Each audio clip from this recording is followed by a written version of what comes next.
Okay, so I want to step back a little bit because it's been heated. And when you read the comments about all the stuff about the Hyundai plant in Georgia, you can see that a lot of the conversations are again starting to split and break into what I talk about a lot is the sportsification of politics in America.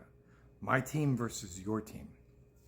And when that happens, it doesn't matter what happens on on the field, both teams never want to find themselves in a position where they're either wrong or having to apologize or lose against the other person because they're seeing this geopolitical situation in terms of a game.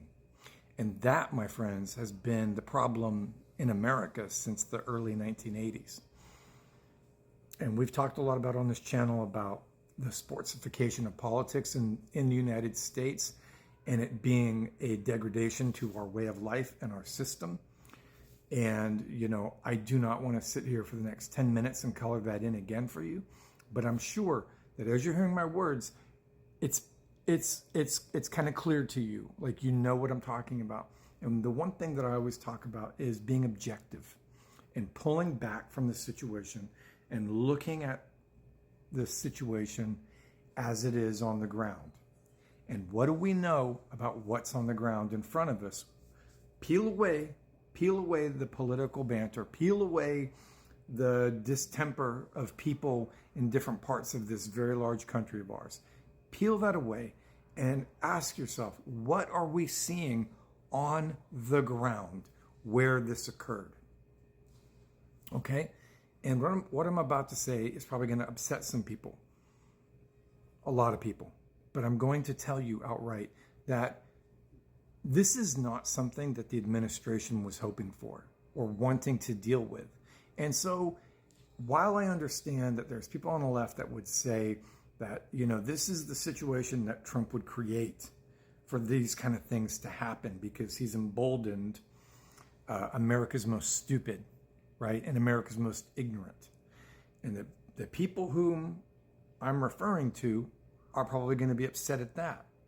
But the reality is like America's most ignorant are not a bunch of uncaring, unfeeling, unkind people who are not nice to be around, right? Because I've spent a lot of time in the South and I know a lot of people down there and they mean well. And regular, everyday people also don't want this. You understand? These kind of things that happen, they happen to all of us. And we are all caught up in it. And it's the people up here that kind of get to poke fun and divide us a little further every day with every event. When something like this occurs, it occurs for a reason. And there were some people there in Georgia that felt that they were being excluded and left out.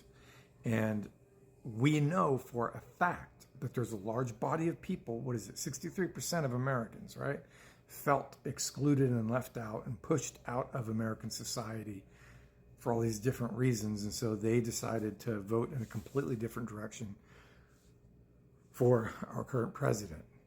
And the worst aspect of it is that we right now have the least educated population that America has ever had. And that is what I blame for things like this happening.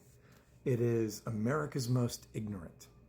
When America's most ignorant is emboldened, they are more of a problem than the people that are emboldening them. Like I've said, I know it's going to upset people. People have always, you give them an inch and they'll take a mile. You let them walk a little bit and they'll start running, right? People always milk the situation for as much as they can get because people deep down are opportunists at all levels. Most people, right? Most people.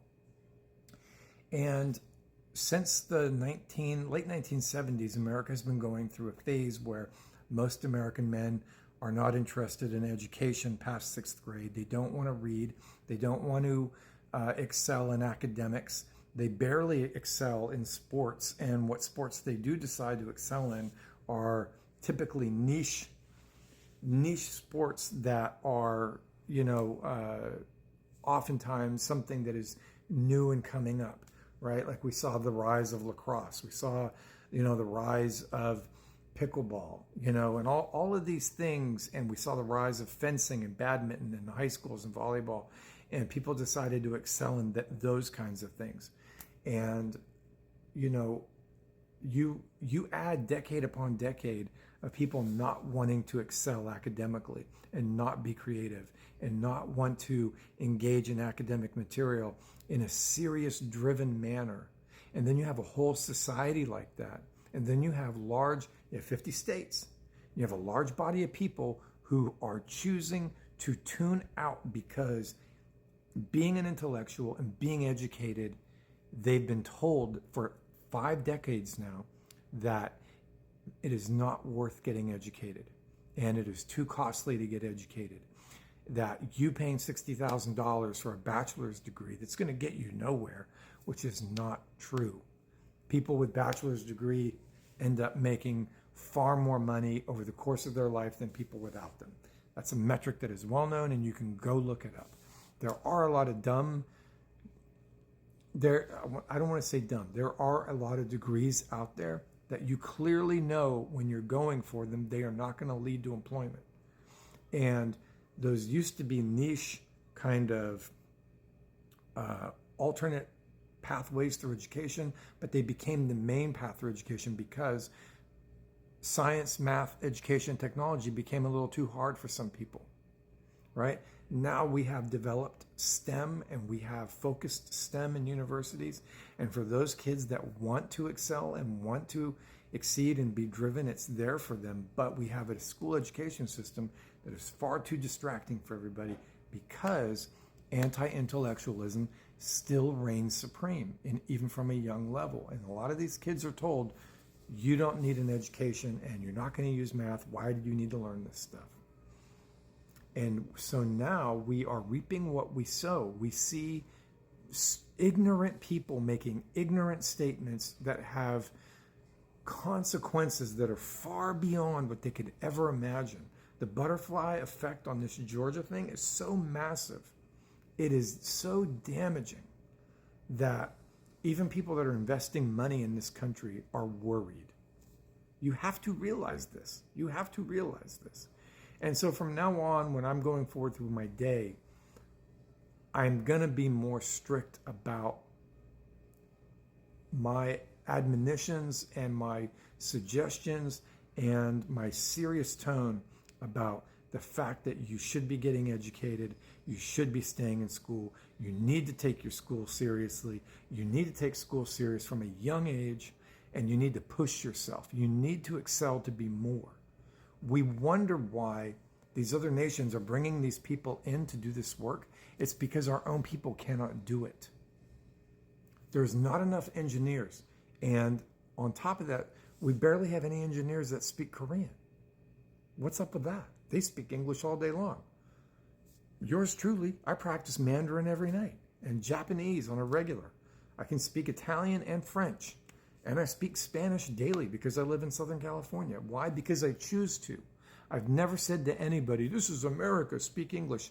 I've never once said that, and I'm not going to start.